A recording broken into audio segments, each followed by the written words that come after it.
So I'll start off with a positive point, and that is the budget deficit came in within target. By our estimate, the target for the authorities or the federal government is 1.5% of GDP, and the deficit came out at around 1.4%. This is for the first 8 months of 2018. So that's about 2/3 of the fiscal year. What concerned us, though, was the revenue shortfall, as you rightly mentioned. So only half of the revenue that had been targeted had been collected in that period, and that's a pro rata target we're speaking of.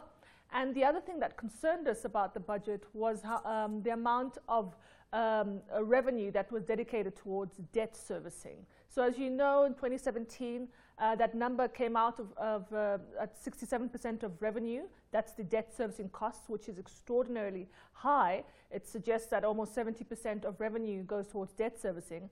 However, the authorities have been trying to bring down that number.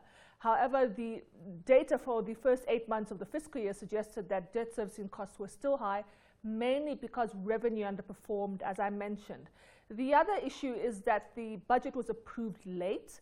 So what you're seeing there is that the government had to continue with the recurrent expenditure, even though the revenue hadn't fully come in, and hence the number such as the debt servicing to revenue number that looks extraordinarily high.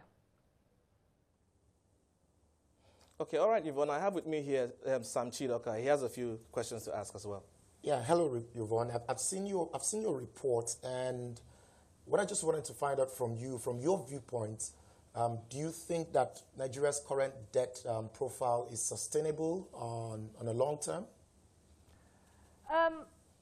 Nigeria has a peculiar situation in that its debt to GDP ratio is actually quite low, one of the lowest on the continent, at just over 20% of GDP.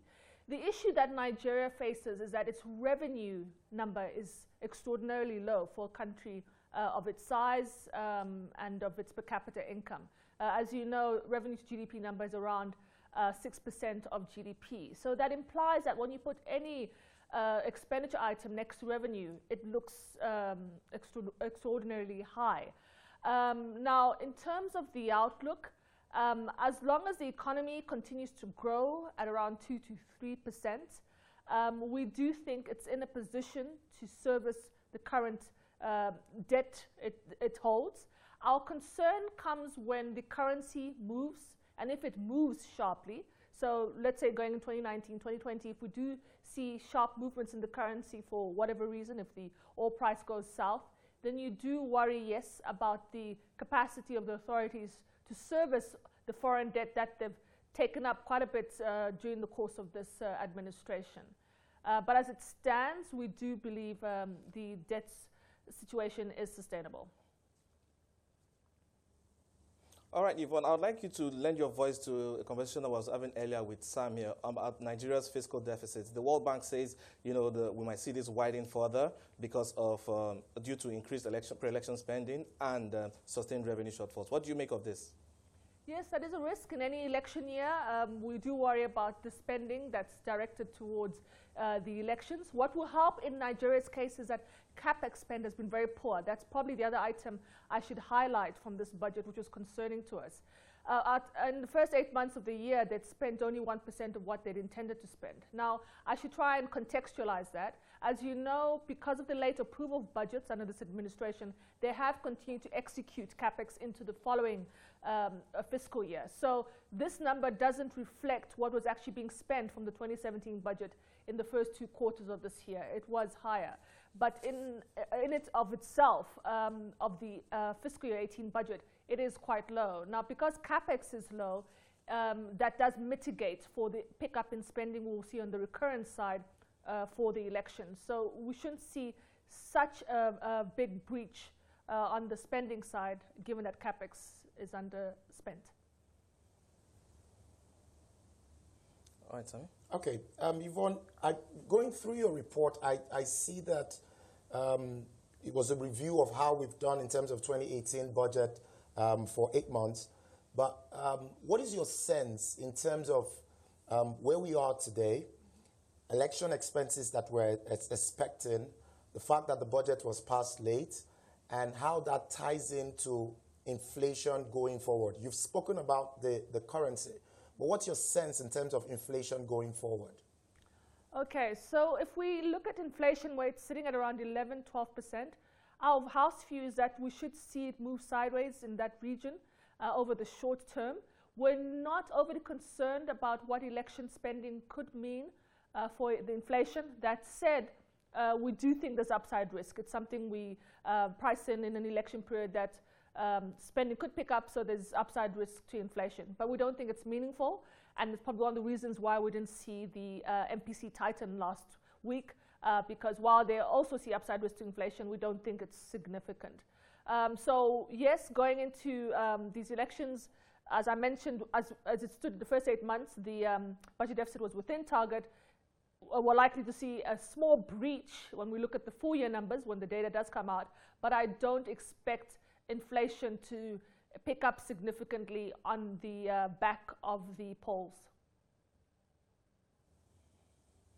All right, for me, Yvonne, I'd like to look at the oil revenues. We're seeing it's currently hovering around $60, you know, and you mentioned earlier about the revenue collection of the government. You know, when you look at oil revenues and with current prices where it is, how do you see things playing out towards the end of the year? Okay, so we had a good first quarter. As you saw, the oil price came back, production was strong.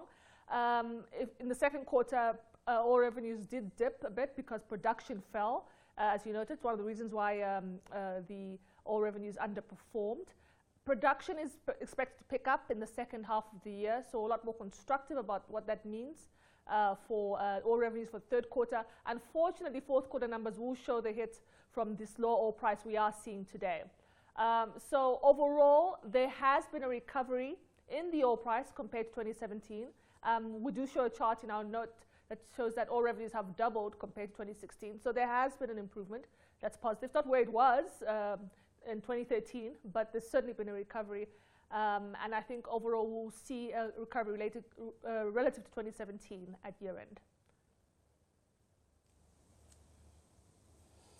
Okay, let's speak a bit about your view on non-oil revenue. So I see from your report you've looked at VAT income and then also the company income tax revenue that government has received for all the tiers of government. We get the sense that what has happened in the recent past, we've pulled more people into the tax net. In your view, do you think that going forward, the percentage comparison in revenue for Nigeria in terms of oil and non-oil, do you see non-oil in the mid to long term gaining momentum against oil revenue?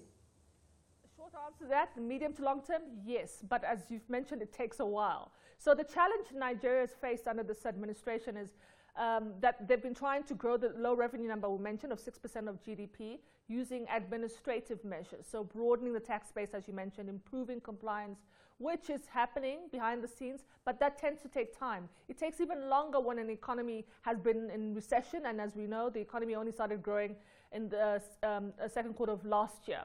So for that to have a meaningful impact on non-oil revenues, it's going to take time.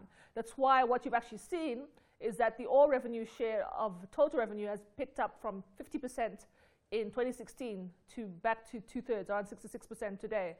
Because while non-oil revenue is picking up, the most significant effect on revenues has been the recovery in the oil price. But yes, over the medium to long term, as you mentioned, we should start to see the fruits of current administrative policies on non-oil revenue.